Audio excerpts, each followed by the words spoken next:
gather round, feel the love come down.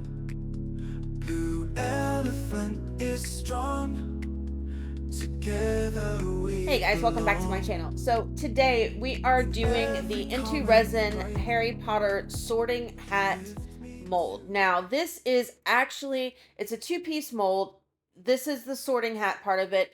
It's a jar that you have, like they sell the bottom portion of it. I thought that when I was selecting them, I selected the top and bottom, but I guess I just did the top. But this is just to go to show that you don't have to buy both pieces in order to create something kind of really cool.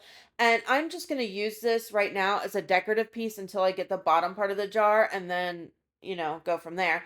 Anyway, what I'm doing is I'm using some Let's Resin mica powders today, and I'm taking the dark brown and I'm just kind of haphazardly kind of brushing it on here and there. Now, I'm not worried about if it flies everywhere. I'm not worried about any of that, where it goes specifically. I'm kind of aiming more so for like where the crinkles in the hat will be, because this hat is supposed to be like hundreds of years old. It's really kind of beat up, just super, super old looking.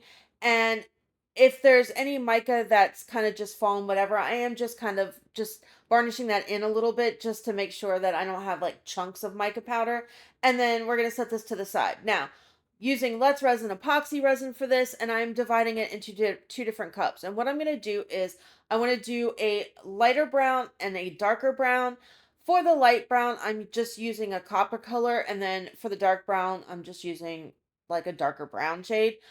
And we're going to kind of go in and just almost not, we're not dirty pouring it exactly, but we are just kind of throwing the colors in so that it's not just one solid shade, because like I said, this hat is really old and beat up, and I'm trying to make this one look more realistic. Now we will be doing a second one later on where we're going to use some more creativity and whatever, but that's kind of what I want to do. Like I want it to be to where when I pour these in, you're going to see the light brown and but some dark brown in certain spots, if you kind of get what I mean. Now you could wait a little bit longer. Like you could let your resin sit out for a little bit and start to thicken before you do this, and that will hinder the like blending together. I'm not necessarily worried about that. You can see how I just kind of haphazardly threw it in. Now I started off with my dark brown because I want the tip of it to be as dark brown as possible. And then I'm just going in and I'm adding some of the copper, and I'm just going to kind of alternate these back and forth. I'm squishing around the bottom because the tip of the hat is down there somewhere. I can't quite see it, but it's in there, and I want to make sure that there's no air bubbles getting trapped there. But I am going in like around the sides to kind of let that dark brown kind of settle and make it more towards the outside of the hat than the in. Now, I know when resin cures, like it's going to do what it wants to do. And me squeezing it like this is kind of mixing it up a little bit more than maybe what I wanted, but it's fine. It's fine. It'll be fine. Now, this video actually wasn't supposed to go out today. This was supposed to be farther down the road, preferably after Christmas, because it's not exactly, even though they kind of consider Harry Potter a Christmas movie, which I don't necessarily understand, but yeah, it wasn't supposed to be out today. The actual video that was supposed to be out today, when I went to demold it, it's not ready yet. It's kind of chilly in my house, and I used a deep pour resin, so it's taking it a little bit longer to cure than what I was planning on. So we're just gonna do this because this one was ready. But it's fine, it'll be fine. Now, this mold, where it's a huge mold, right?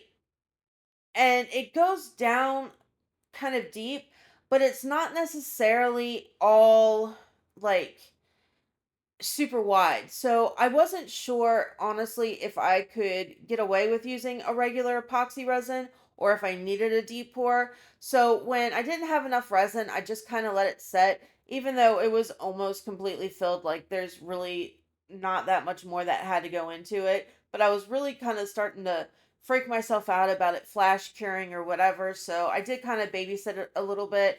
Now, would I advise you not to use a deep pour? No, I'm not gonna say that because I don't want to be like, if something happens, oh well, Nicole said. No, Nicole's not saying that. Nicole did, but Nicole did risk at actually doing this because it does get pretty wide at that bottom. So I would advise you may want to do a deep pour instead, just to be on the safe side. Depending on your resin and all that, I don't want to tell anyone to do something and then something horrible like that happen. So there's that. All right, so now for the bottom part of this, I am concentrating more on the darker color because I feel like, as far as the hat goes, this would be a little bit darker. And then I am spending some time around that kind of undercut just to make sure that there's no air bubbles trapped in there. Just going to add this last little bit of resin, fill it up the rest of the way, and then we're going to just go ahead and let this finish curing and see what happens. Now, hindsight is a wonderful thing, and I should have taken a little bit more time babysitting and watching the bubbles and making sure that I was, going under the lip of it a little bit more because as bubbles did rise, I did get a pretty big air pocket in there. Um, but yeah. So anyway, all right. Well, before we demold, let's show you the second way. Now, to start it off, I'm doing kind of the same thing ish. I'm going in with a darker blue mica powder, putting it here and there. But then I'm also going to take some of this extra fine dark blue glitter and just kind of toss it in. And wherever it lands, it lands. This is just to add a little bit more effect to the finished piece and see what happens. Now, these actually are both going to be gifts. One's going to be for my husband and the other one for my youngest daughter. And blue is her favorite color. My husband is more about things looking the way they're supposed to, which is why the browns and whatever. My daughter, she's a creative soul, so I think she'll get this, and baby blue is her favorite color, so that's what we're going to do. Again, starting off with the darker of the two resins and then going in that bottom piece just to make sure that it's all in there and there's no air pockets, and just alternating back and forth. Now, this part is kind of sort of the same as how we did the last one. What's going to really set these two off is, aside from the colors of them, is how I finish them. And we're going to finish them in two different ways. And I will show you that here in a minute after we are kind of done. Now, this time, again, I did use regular Let's Resin epoxy for this, and I did fill it up the whole way. I didn't have any issues, but I'm not suggesting that that is something that you should do. Hit it with my heat gun real quick. Now it's time to demold. Now, this, I only have one of these molds, so this was obviously done two different times, but this is the first mold. We are going to demold it here, and you can already start to see where I have that issue with the chunk, that I guess there was a big air bubble that I missed, but it looks really cool. You can kind of see the variation from the darker brown and then the copper. And now here is time for the next one. And it is a little weird and kind of hard, not hard to get out, but kind of weird to kind of get your hand in there and pull it out without, it's a learning process. And here's the second one. Again, you can kind of sort of see the transition where it's darker and lighter, but we're going to finish these off. Now, for this one, I'm going to use a combination of paint pens and mica powder with some gloss varnish just to kind of get the details.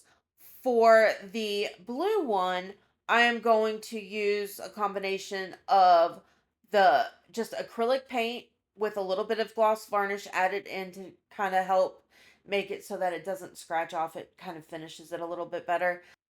And glitter.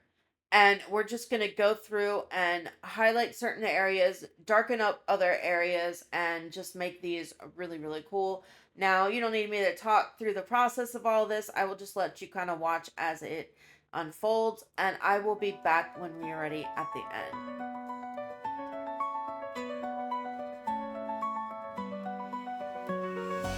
Sitting on a stool so high, magic hat whispers and sighs. Winds of fate, they start to spin. Which house will I be in? Echoes of the past now near, feel the magic and the cheer. Tresses lay in threads of gold, which secrets will unfold. Hufflepuff so brave and true, Slytherin with plans anew, Gryffindor where courage thrives, Ravenclaw with curious eyes. Ancient cloth upon my head, weaving tales of hope and dread. Whisper softly in my ear, which house will I revere? Halls of learning tales unfold, loyal hearts and spirits bold, wisdom shining pure and bright, where will I find my light? Hufflepuff with loyal heart, Slytherin's ambitious start, Gryffindor with daring charm, Ravenclaw with lightning arm.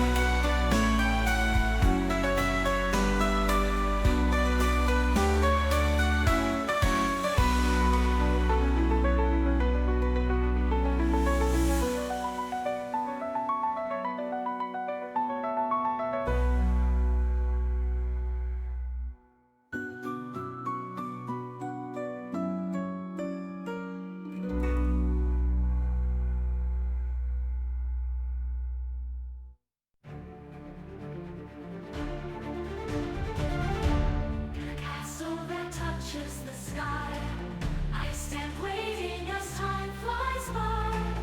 The headmaster holds his list tight, calling names in the fading light. A hat sits atop an old chair, whispers secrets into the air. Will it know just what I need, or will it plant an unknown seed? Which house will I be in tonight? Will it know my heart's delight? Bravery, wisdom, or cunning so keen? The choice that shapes my dreams unseen. I step forward, the room grows still. The hat weighs my every thrill. Magic sparks in its ancient threads as it contemplates where I'm best led. Echoes of legends fill the hall, portraits watching from the wall. Whichever house I'm destined for, I'll carry its spirit forevermore. Which house will I be tonight? Will it know my heart's delight? Bravery, wisdom, or cunning so keen? The choice that shapes my dreams unseen.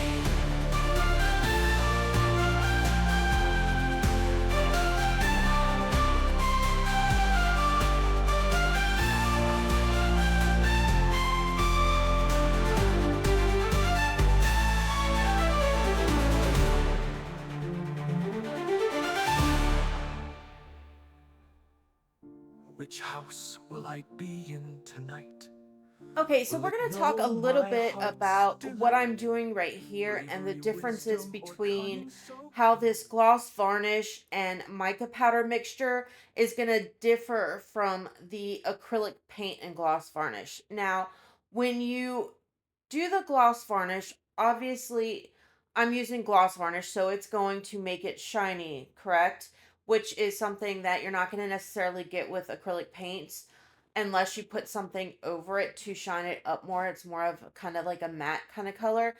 But the mica powder mixed in with it, you're going to get a softer look. So it's not going to be such hard lines as it is with the paint. The paint, like, yes, you can blend it out, and yes, you can soften it a little bit here and there.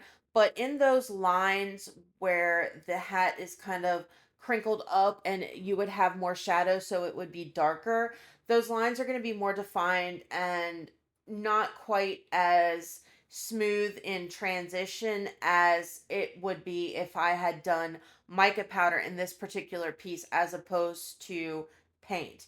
Now, each serves a purpose, each is, you know, neither one of them are wrong answers as far as it's just more about the effect and overall look of what you're going for. So for the brown one, I wanted more of that kind of softer, more blended. It looks like it's one solid piece. There's no real distinction in where it is. Now, on this one, as you'll see later on, like towards the end of me doing it, especially at the bottom, I'm gonna actually take the finger. I'm gonna take my finger in the paint and I'm going to kind of rub it into certain aspects on the brim of the hat, and it blends and fades more than what I'm getting with my paintbrush. You're also, with the mica powder gloss varnish, you're not going to get brush strokes and stuff like that unless you have it like really super thick, and then you might, but not, you shouldn't. Honestly, you shouldn't. So it's more of it's a difference in the transition, in the way that you can blend it, in the way that it's going to look. You're going to have a softer look for the mica powder gloss varnish than you are the acrylic paint, but they are both good choices. It just all depends on that look you're going for and what you have, honestly. Because if you already have mica powders, maybe you don't have acrylic paint, you have, 18,000 mica powders, because God knows we just can't stop. We have to have, every single color known to man and then some more. Maybe you don't have acrylic paint, so you can do the mica powder. It's fine. It's not going to make a difference as far as, being right or wrong. It's just whatever you choose. I just wanted to show you that there are different ways that you can finish it to get kind of the same look, but not, if that makes sense. So, anyway, I'm going to finish this up. I mean, honestly, that's pretty much it. You saw the debacle I had with the glitter. I spilled almost all of it. I was so mad, so mad. And of course, it's on silicone, so it automatically sticks to it. So there was like, I was able to save the tiniest little bit onto some paper, but the rest of that, I had to like use some tape and get it gone that way and just throw it away. It was devastating. But yeah. Anyway, as I finish this up, that's pretty much a wrap on this one. Like, subscribe, share, all that good stuff. I will catch you guys on Thursday in the next one. And hopefully by then, my piece will be cured so that we can see it. Anyway, love ya. Bye. In every comment, right? You lift me to new heights. Your support, it's clear, gives me reason to cheer. Blue Elephant Crew, this one's out for you. You make dreams come true with everything you do. Each subscriber's heart playing a vital part. Videos we share, showing how much we care.